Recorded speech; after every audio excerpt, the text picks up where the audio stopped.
Hi everyone, कैसे हैं आप सभी। मैं आशीष वर्मा स्वागत करता हूं आप सभी का द लाइन कंसेप्ट कोचिंग में। और आज आपके लिए एक नया टॉपिक लेकर आया हूं मैं, जिसका नाम है डिफरेंशिएबिलिटी। आज हमारा फर्स्ट लेक्चर है इस वाले टॉपिक का।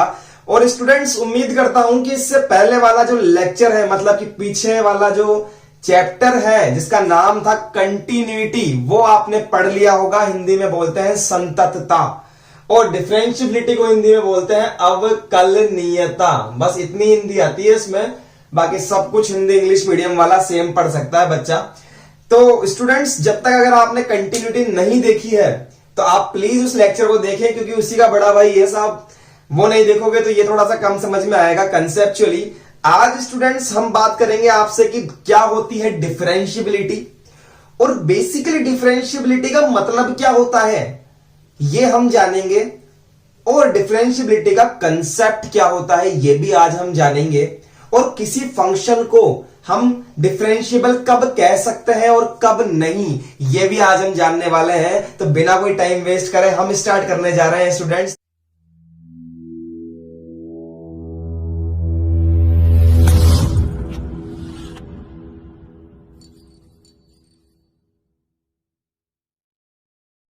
तो यस स्टूडेंट्स, हमारा जो टॉपिक है सबसे पहला वो ये है कि डिफरेंशिएबिलिटी एट अ पॉइंट। देखिए स्टूडेंट्स, डिफरेंशिएबिलिटी बेसिकली क्या होती है। जो वर्ड है ना डिफरेंशिएबिलिटी, ये डिनोट करता है किसी कर्व पे, किसी पॉइंट पे टेंजेंट को। जैसे सपोज मेरे पास में कोई कर्व है, इसके किसी पॉइंट पर अगर आप टेंजेंट खींचते हो तो इस टेंजेंट की जो स्लोप होती है ना, स्लोप मतलब कि ढाल, उसको डिनोट करती है डिफरेंशिएबिलिटी। ठीक है स्टूडेंट्स, अगर किसी point x equal to C पर हमें डिफरेंशिएबिलिटी चेक करनी है कि ये function, suppose this is function fx is equal to y is equal to fx, ये जो कर्व है ये y is equal to fx function का कर्व है, और मुझे x इक्वल टू सी के ऊपर डिफरेंशिएबिलिटी चेक करनी है। तो आप सबसे पहले तो ये देखिए कि एट x इक्वल टू सी के ऊपर लेफ्ट हैंड डेरिवेटिव और राइट हैंड डेरिवेटिव इक्वल होनी चाहिए। अगर ऐसा है तो फंक्शन क्या होगा, डिफरेंशिएबल होगा साहब। क्या होगा, डिफरेंशिएबल होगा। और अगर आपकी लेफ्ट हैंड डेरिवेटिव और राइट हैंड डेरिवेटिव इक्वल नहीं है तो वो जो फंक्शन है आपका, ये आपका नॉट डिफरेंशिएबल होगा। समझ गए स्टूडेंट्स। लेफ्ट हैंड डेरिवेटिव निकालने का फॉर्मूला बड़ा ही सिंपल सा है, देखिएगा कैसे निकालते हैं। फॉर्मूला देखिए डायरेक्ट, फिर इसको डिराइव भी करेंगे, कंसेप्ट देखेंगे इसका। Limit h tends to 0 f c minus h minus F C upon में माइनस h, ये होती है लेफ्ट हैंड डेरिवेटिव। इस फॉर्मूले से निकलता है लेफ्ट हैंड डेरिवेटिव। और राइट हैंड डेरिवेटिव होता है students F C plus H plus, नहीं सॉरी माइनस, यहां पर एफ सी अपॉन नीचे की तरफ आता है साहब प्लस एच, और लिमिट लगती है लिमिट एच टेंड्स टू 0। ये फॉर्मूला होता है स्टूडेंट्स किसी भी फंक्शन को डिफरेंशिएबल प्रूफ करने का। यहां तक आपने जान लिया तो क्वेश्चन करवाऊंगा तो समझ में बड़े आराम से आ जाएगा स्टूडेंट्स। लेकिन अब हम सीखने जा रहे हैं डिफरेंशिएबिलिटी का कंसेप्ट, कि डिफरेंशिएबिलिटी कहां से आई, ये फॉर्मूला कहां से आया, क्यों पढ़ते हैं हम डिफरेंशिएबिलिटी। तो बड़े ही ध्यान से समझना स्टूडेंट्स, बहुत अच्छे तरीके से हम डिटेल में इसको समझने जा रहे हैं। चलिए देखते हैं। तो ये स्टूडेंट्स, अभी हमने सीखा कि किसी भी फंक्शन के डिफरेंशिएबल होने के लिए उसकी लेफ्ट हैंड डेरिवेटिव और राइट हैंड डेरिवेटिव इक्वल होनी चाहिए। अब हम सीख रहे हैं कंसेप्ट ऑफ डिफरेंशिएबिलिटी, कि डिफरेंशिएबिलिटी का कंसेप्ट क्या है।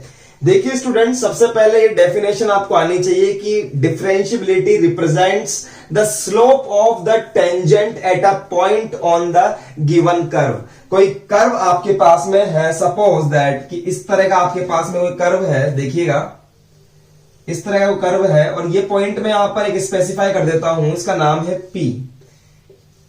ये कोई पॉइंट में स्पेसिफाई कर देता हूं, तो इस टेंजेंट का जो स्लोप होगा उसको डिफरेंशियबिलिटी के थ्रू हम लोग डिनोट करते हैं। जैसा कि आपको पता है कि ये एक्स एक्सिस है, ये वाई एक्सिस है। तो चलिए स्टूडेंट्स, अब हम देखते हैं कि डिफरेंशिएबल होने के लिए हमें क्या क्या करना पड़ेगा। सबसे पहले मेरे अकॉर्डिंग आपको दो चीजें पता होनी चाहिए, और वो दो चीजें हैं कोड और टेंजेंट। कि कोड और टेंजेंट क्या होती है। क्या बताना चाह रहा हूं साहब, आपको डिफरेंस पता होना चाहिए किस किस के बीच में, एक तो टेंजेंट और कोड के बीच में। कोड को हिंदी में हम बोलते हैं साहब जीवा, और टेंजेंट को हम बोलते हैं स्पर्श रेखा। ठीक है स्टूडेंट्स, बड़े ही ध्यान से दिमाग को खोलकर समझना। हमने आज तक टेंजेंट ऐसे पढ़ी है कि कोई कर्व है, कोई वक्र है, इसके किसी बिंदु से टच होकर जाने वाली लाइन को हम लोग टेंजेंट बोलते हैं। और जीवा यानी कि कोड के बारे में हमने ये पढ़ा है कि अगर कोई कर्व, कोई वक्र है, तो उसके कोई दो पॉइंट को काट कर जाने वाली रेखा क्या है, जीवा है। Suppose this is x1 y1 and this is x2 y2 है, और यहां पर कोई पॉइंट है x1 y1 है। यही पढ़ा है आपने। लेकिन मैं आपको एक बात और बताना चाहता हूं स्टूडेंट्स, और वो ये है कि कोड और टेंजेंट में कोई फर्क नहीं होता। अब आप सोचोगे कि बावड़ा हो गया मास्टर, क्या बोल रही है। नहीं साहब, मैं बिल्कुल सत्य बात कर रहा हूं। टेंजेंट और कोड, जीवा और स्पर्श रेखा एक ही होती है। बस इनमें इतना सा फर्क होता है कि इसके जो दो पॉइंट होते हैं ना स्टूडेंट्स, ये पॉइंट दूर दूर होते हैं, इसलिए हमें ये दो पॉइंट अलग अलग नजर आते हैं, और इनके बीच का डिफरेंस हम देख पाते हैं, और ये बीच में से काट के जाती है, क्योंकि दूर दूर होंगे तो काट के जाएगी भाई, सीधी सी बात है। लेकिन टेंजेंट में भी दो पॉइंट होते हैं, टेंजेंट भी दो पॉइंट से होकर जाती है, लेकिन ये दो पॉइंट इतने पास पास होते हैं कि ये हमारी आंखों से विजिबल नहीं होते। समझ गए आप मेरी बात को। ये दो पॉइंट बहुत पास पास होते हैं। टेंजेंट भी दो पॉइंट से होकर जाती है, passing from two points. Tangent भी दो पॉइंट से होकर जाती है, और ये भी 2 पॉइंट से होकर जाती है स्टूडेंट्स। अब आप बोलोगे कि सर हमने तो अब तक यही पढ़ा है 10 तक 11 तक कि एक पॉइंट से टच होकर टेंजेंट जाती है। तो इसका मैं आपको एक डेली लाइफ का एग्जांपल बता सकता हूं, वो आपको 100% तरीके से समझा देगा कि मैं जो बोल रहा हूं वो सही बात है। देखिए स्टूडेंट्स, आपने लिख लिया हो तो प्लीज लिख लीजिए इसको। देखिए स्टूडेंट्स, यहां देखिए, यहां मिटा के बताता हूं आपको। एक डेली लाइफ का एग्जांपल आपके सामने ले रहा हूं। सपोज कि ये कोई ट्रक खड़ा हुआ है, ये कोई ट्रक है, और यहां पर इसका टायर है। ध्यान से देखना स्टूडेंट्स, थोड़ा बड़ा बना लेते हैं टायर को, सिर्फ टायर ही बना लेते हैं हम तो। ये टायर है, कभी बाहर निकलो तो ध्यान से देखना, ये टायर जब जमीन से टच हुआ रहता है ना स्टूडेंट्स, जमीन से जब टच हुआ रहता है ये, तो सोच करके देखिए, ये जो सर्कल है ये तो कर्व हो गया, और ये जो रोड है ये इस सर्कल की टेंजेंट हो गई। सही कह रहा हूं ना बात को। ये रोड हो गया, ये इस सर्कल की क्या हो गई, टेंजेंट हो गई। तो आप ध्यान से देखना, जब ट्रक खड़ा हुआ रहेगा ना, तो ये यहां पर एक पॉइंट पे टच नहीं करता, ये यहां पर 2 पॉइंट पर टच करता है, एक पॉइंट और एक ये 2 पॉइंट। क्योंकि ये बहुत बड़ा है, इसलिए इसके अंदर हम 2 पॉइंट्स को आपस में डिस्टिंग्विश कर सकते हैं, देख सकते हैं इस टेंजेंट के दोनों कॉन्टेक्ट पॉइंट्स को। लेकिन जहां पर हम कर्व बनाते हैं वो कर्व बहुत ही छोटा होता है, इसलिए उसके 2 पॉइंट्स को हम देख नहीं पाते हैं स्टूडेंट्स। समझ में आई बात को? तो इससे ये क्लियर होता है कि जो टेंजेंट है वास्तव में वो दो पॉइंट्स को टच करती है, किसी भी कर्व को। बस वो जो दो पॉइंट होते हैं वो बहुत पास पास होते हैं। समझ रहे हैं? हिंदी में लिख लो चाहे इंग्लिश में लिख लो कि टेंजेंट के दोनों कांटेक्ट पॉइंट्स बहुत पास पास होते हैं। इंग्लिश वाला बच्चा लिख सकता है कि both contact points are very very nearly in the tangent. ठीक है स्टूडेंट्स, तो चलिए आपके आई थिंक समझ में आ गया होगा कि कोड क्या होती है और टेंजेंट क्या होती है। दोनों ही सेम है, बस कोड के अंदर जो कोड होती है वो कोड बीच में से ऐसे काटते हुए जाती है। दो पॉइंट जिनको वो टच कर रही है वो बहुत दूर दूर होते हैं, और जो टेंजेंट है वास्तव में वो भी दो पॉइंट को टच करती है, लेकिन वो दो पॉइंट बहुत पास पास होते हैं, इसलिए दिखते नहीं है। ठीक है स्टूडेंट्स, तो चलिए अब हम सीखते हैं कंसेप्ट ऑफ डिफरेंशिएबिलिटी। देखिए स्टूडेंट्स, हमारे पास में एक कर्व है। क्या है साहब? एक कर्व है और वो कुछ इस टाइप से है। यहां पर मैं एक पॉइंट ले रहा हूं जिसका नाम है P। जो कर्व है उसकी जो इक्वेशन है वो है y is equal to F X, यानी कि x की वैल्यू रखिए, y की वैल्यू आ जाएगी। ये फंक्शन का हमारे पास में कर्व है। मैं इस पॉइंट को मान रहा हूं स्टूडेंट्स C। x का जो पॉइंट है वो है C और y की जगह पर लिख रहा हूं मैं FC। सर FC कैसे लिखा? समझो ध्यान से। जब x इक्वल टू C है तो यहां पुट करूंगा तो y की वैल्यू क्या आ जाएगी? FC आ जाएगी। समझे स्टूडेंट्स? मैं इस पॉइंट के बहुत पास लेफ्ट हैंड की तरफ यहां पर एक पॉइंट ले रहा हूं, क्योंकि आपको मुझे बताना है, इसलिए मैं इसको इतना दूर ले रहा हूं। समझिए बहुत पास है ये वाला पॉइंट, बहुत पास। तो क्या होगा? C में से थोड़ा सा कम कर दो, H टेंड्स टू 0, तो ये पॉइंट का जो नाम है वो है Q और पॉइंट का नाम है C माइनस H। C में से H कम हो गया, तो C माइनस H जब यहां पुट करोगे तो यहां का पॉइंट क्या आ जाएगा? F C minus H। समझ में आया स्टूडेंट्स? ठीक है, अब मैं ले रहा हूं एक पॉइंट इसके आगे, मतलब राइट हैंड की तरफ थोड़ा सा बढ़ा के, तो पॉइंट का नाम है R और ये C था तो C से बड़ा, मतलब कि C प्लस H ले रहा हूं और C प्लस H y में पुट करूंगा यहां पे fx में, तो y की वैल्यू आएगी f C प्लस H। तो देखिए स्टूडेंट्स, अब आपको अच्छे से नजर आ रहे होंगे ये पॉइंट्स हमने लिए हैं। और अब क्या कर रहा हूं मैं कि इस वाले पॉइंट को मैं इस वाले पॉइंट से मैच कर रहा हूं। PQ एक कोड है और अब मैं पॉइंट R को भी P से मैच कर रहा हूं। ठीक है स्टूडेंट्स, और हमें इस पॉइंट के ऊपर दो कोड मिल चुकी है। एक कोड का नाम है PQ और एक कोड का नाम है PR। ठीक है स्टूडेंट्स, ध्यान से देखिएगा स्टूडेंट्स कि मैं PQ का स्लोप निकालना चाहता हूं। किसका? Slope of PQ। Slope of PQ है y2 minus y1 upon x2 minus x1। ऐसे ही तो निकालते हैं ना स्टूडेंट्स। तो m ऑफ PQ, स्लोप का मतलब होता है m ऑफ PQ। कैसे निकाल रहा हूं? देखिए, PQ का निकाल रहा हूं तो f C minus H minus यहां है FC अपॉन नीचे की तरफ भी same to same C minus H minus C minus H minus C। देखिए C से C कैंसिल हो गया, मेरे पास में क्या आ गई? यहां पर m ऑफ PQ आ गई मेरे पास में f C minus H minus FC और नीचे की तरफ आ गया माइनस का H।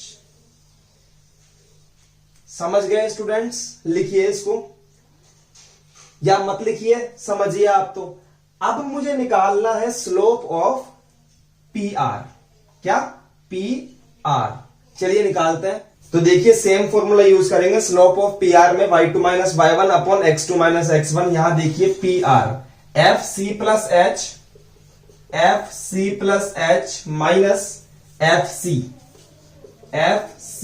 Upon C plus H minus C plus H minus C. देखिए सी से सी कैंसिल हो गया, क्या बचा? Slope of P R is equal to F C plus H minus F C upon में आएगा एच। तो हमारे पास में दोनों स्लोप आ चुकी है स्टूडेंट्स। यहां तक की बात आपके समझ में आ गई क्या? हमने क्या निकाल लिया? दोनों के दोनों स्लोप निकाल लिए। अब चलिए हम एक बार बात करते हैं आपसे इसकी। यहां पे पॉइंट क्या है? C minus H comma F C minus H. मैंने आपसे कहा कि ये वाला जो पॉइंट है ये पॉइंट P के बहुत पास है, मतलब P की तरफ अप्रोचिंग है, P की तरफ ही है, जस्ट पास पास ही है। ये तो मैंने आपको जूम करके दिखाया है। तो मैं कहूंगा because Q is approaching to P, या फिर मैं हिंदी में कह सकता हूं कि Q P की तरफ अग्रसर है। कब है? जब यहां पर h टेंड्स टू 0 हो जाए, h की जो लिमिट है वो बिल्कुल 0 हो जाए, तो ये जो पॉइंट है वो इनके बिल्कुल पास चला जाएगा, बिल्कुल पास। तो जब लिमिट h टेंड्स टू 0 हो जाएगा तो ये बिल्कुल पास चला जाएगा। और सोच के देखो, जब ये पॉइंट इसके बिल्कुल पास यहां चला गया तो इन दोनों पॉइंट को जोड़ने पर क्या मुझे ये टेंजेंट मिल जाएगी क्या? समझो बात को। जब ये पॉइंट यहां पर बिल्कुल पास चला गया और जब इन दोनों को जोड़ा मैंने, क्योंकि मैंने आपसे बताया था कि दो पॉइंट बिल्कुल पास पास होते हैं टेंजेंट के अंदर, तो जब इन दोनों पॉइंट्स को आपस में मैच करूंगा तो मुझे ये टेंजेंट ही मिल जाएगी क्या? मिल जाएगी ना। तो इस टेंजेंट का स्लोप क्या हो जाएगा? क्यूपी का slope, limit h tends to 0, slope of QP. इसको ऐसे लिखेंगे, स्लोप एट पॉइंट P।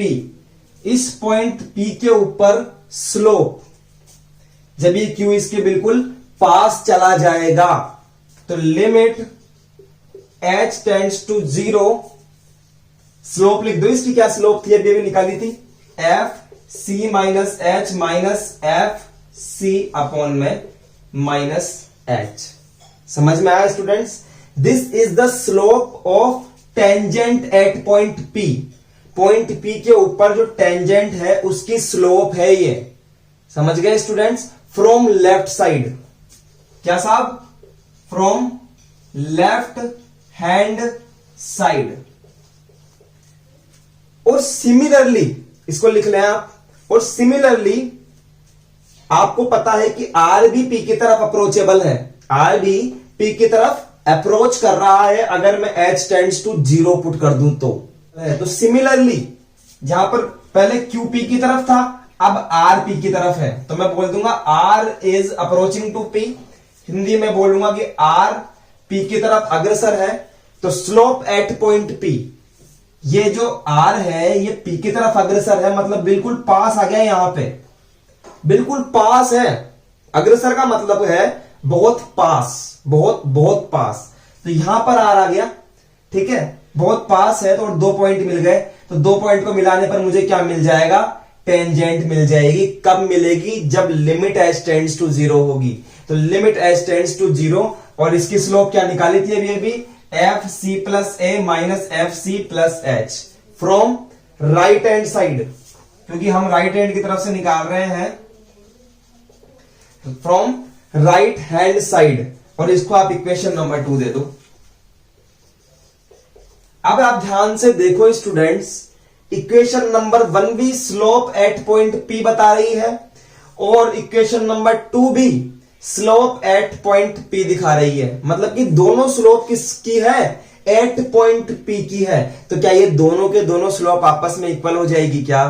तो यस, मैं लिख सकता हूं बाय इक्वेशन 1 एंड 2 कि slope eight P from LHS, इधर की तरफ से स्लोप, और slope eight P from RHS, उधर की तरफ से स्लोप दोनों इक्वल होंगे तो मैं लिख सकता हूं यहां पर स्टूडेंट्स ध्यान से देखिए, limit h tends to 0 F C minus F C upon में आएगा माइनस एच, और ये इक्वल होगा लिमिट h टेंड्स टू, थोड़ा छोटा लिखूंगा मैं यहां पर, limit h tends to 0 F C plus H minus F C upon में आएगा प्लस एच।